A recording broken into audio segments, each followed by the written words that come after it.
சட்டமன்ற பேரவை விதி 99 கீழ் ஒரு தீர்மானத்தை நிறைவேற்ற வாக்கெடுப்பிற்கான 2 நடைமுறைகளில் ஏதேனும் ஒரு முறையில் வாக்கெடுப்பு, அதாவது குரல் வாக்கெடுப்பு அல்லது எண்ணி கணிக்கும் வாக்கெடுப்பு முறையில் வாக்கெடுப்பு நடத்தப்பட வேண்டும் என விதிகளில் உள்ளது.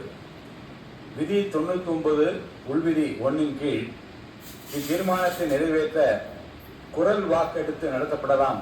எனினும் தீர்மானத்தின் முக்கியத்துவத்தை கருதியும் இதுபோன்ற முன் நிகழ்வுகளில் ஏற்கனவே இப்பேரவையில் கடைபிடிக்கப்பட்டு வரும் கணக்கெடுப்பு முறையினையும் விதி 99 உள்விதி 3 குறிப்பிட்டுள்ளவாறு எண்ணி கணிக்கும் முறையில் வாக்கெடுப்பு நடத்த முனைகிறேன்.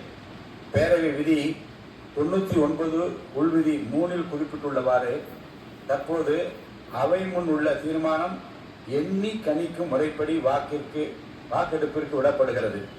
பேரவை முதன்மை செயலாளர் அவர்கள் அழைப்பு மணியை, அதாவது கோரம் பெல் 3 முறை ஒலிக்க செய்வார்கள்.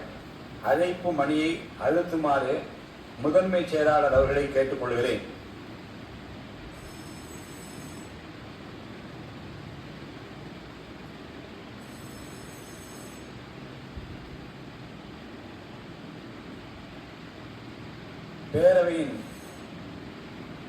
பேரவையின் நுழைவாயில்கள் அனைத்தையும் மூடும்படி அவை காவலர்களுக்கு உத்தரவிடுகிறேன்.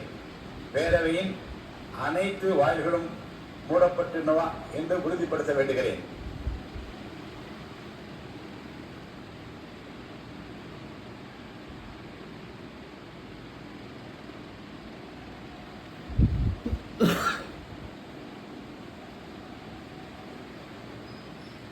வாக்கெடுப்பு நடக்கும் நேரத்தில் மாண்புமிகு உறுப்பினர்கள் அனைவரும் அவரவருக்கென ஒதுக்கப்பட்ட இருக்கையிலே அமர்ந்திருத்தல் வேண்டும். மாண்புமிகு உறுப்பினர்கள் தங்கள் இருக்கையிலிருந்து வெளியே செல்லவோ இன்னொரு இருக்கைக்கு செல்லவோ கூடாது. வாக்கெடுப்பு முடியும் வரை அவரவர் இருக்கையிலே இருக்க வேண்டும். நம்முடைய பேரவை 6 பகுதிகளாக பிரிக்கப்பட்டிருப்பதை மாண்புமிகு உறுப்பினர் அனைவரும் அறிவீர்கள். ஒவ்வொரு பிரிவாக நான் வாக்கெடுப்பு நடத்த உள்ளேன். பேரவை விதி 99 உள்விதி 5 கீழ் தீர்மானத்தை ஆதரிப்போர் ஆம் எனும் மாண்புமிகு உறுப்பினர்களையும், தீர்மானத்தை எதிர்ப்போர் இல்லை எனும் மாண்புமிகு உறுப்பினர்களையும், நடுநிலை வைக்கின்ற மாண்புமிகு உறுப்பினர்களையும் தனித்தனியே பகுதி வாரியாக பிளாக் வைஸ் எழுந்து நிற்குமாறு அழைப்பேன். அவ்வாறு எழுந்து நிற்பவர்களின் பெயர்கள் ஒவ்வொன்றாக பேரவை முதன்மை செயலாளர் அவர்களால் அழைக்கப்பட்ட பின்னர் பெயர் அழைக்கப்பெற்ற அந்த குறிப்பிட்ட மாண்புமிகு உறுப்பினர் தனது இருக்கையிலேயே அமர்ந்து கொள்ளலாம்.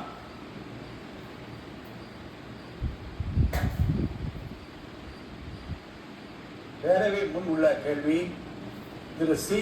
ஜோசப் விஜய் அவர்களை முதலமைச்சராக கொண்ட அமைச்சரவை மீது இப்பேரவை தனது நம்பிக்கையை தெரிவிக்கிறது என மாண்புமிகு முதலமைச்சர் அவர்கள் முன்மொழிந்த இந்த தீர்மானத்தை அவையினுடைய முடிவுக்கு விடுகிறேன். பகுதி 1. தீர்மானத்தை ஆதரிப்போர் எழுந்து நிற்கும்படி கேட்டுக்கொள்கிறேன்.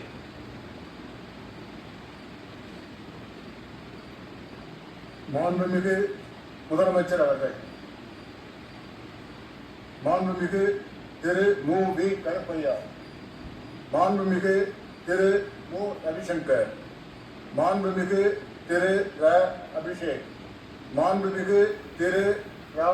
ஐயனார், மாண்புமிகு திருமதி சே. கமலி, மாண்புமிகு திருமதி கனிமொழி சந்தோஷ், மாண்புமிகு திருமதி ஜே. காமாட்சி, மாண்புமிகு திருமதி அ. குழந்தை ராணி, மாண்புமிகு திருமதி வா. சத்யபாமா, மாண்புமிகு திரு எம். எம். கோபிசன், மாண்புமிகு திரு டி. சண்முகன், மாண்புமிகு டாக்டர் சதீஷ் கிறிஸ்டோபர், மாண்புமிகு திரு கோ. சந்திரசேகர், மாண்புமிகு திரு ந. செந்தில் குமார், மாண்புமிகு திரு பி. செல்வம், மாண்புமிகு திரு எஸ். ஆர். தங்கபாண்டி, மாண்புமிகு திரு சௌ. தியாகராஜன், மாண்புமிகு திரு ஜா. முனிரத்னம், மாண்புமிகு திரு ப. முகுந்தன், மாண்புமிகு திரு R.S. முருகன், மாண்புமிகு திரு S. ரமேஷ், மாண்புமிகு திரு ம. வினோத் கண்ணன், மாண்புமிகு திரு ம. விஜய், மாண்புமிகு திரு ரா. விஜய் சரவணன், மாண்புமிகு திரு ஆ.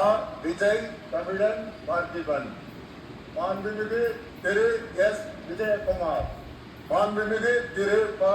விஜயராஜ், மாண்புமிகு திரு PLA ஜெகநாத் மிஸ்ரா, மாண்புமிகு திரு கே. எஸ். ஸ்ரீ பிரசாத். தீர்மானத்தை எதிர்ப்போர் எழுந்து நிற்கும்படி கேட்டுக்கொள்கிறேன்.